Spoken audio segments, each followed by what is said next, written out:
أعوذ بالله من الشيطان الرجيم.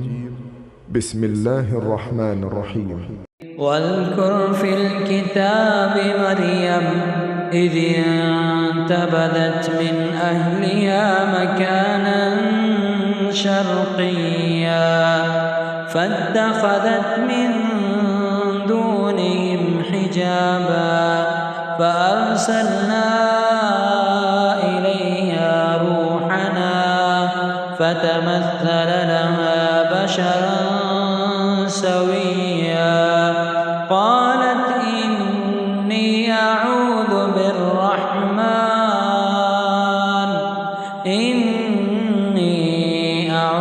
بالرحمن منك إن كنت تقيا قال إنما أنا رسول ربك لأهب لك غلاما زكيا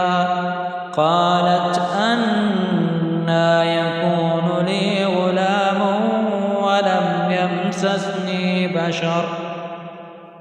ولم يمسسني بشر ولم أك بغيا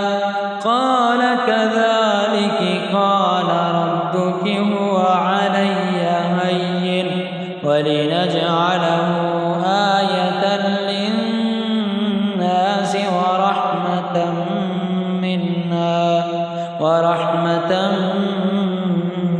منا وكان أمرا مقضيا فحملته فانتبذت به مكانا قصيا فجاءها المخاض إلى جذع النخلة قالت يا ليتني مت قبل هذا وكنت نسيا منسيا فناداها من تحتها ألا تحزني قد جعل ربك تحتك سريا وهزي إليك بجذع النخلة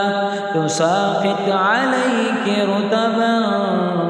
جنيا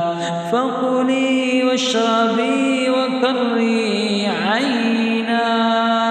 فإما ترين من البشر أحدا فقولي إني نذرت للرحمن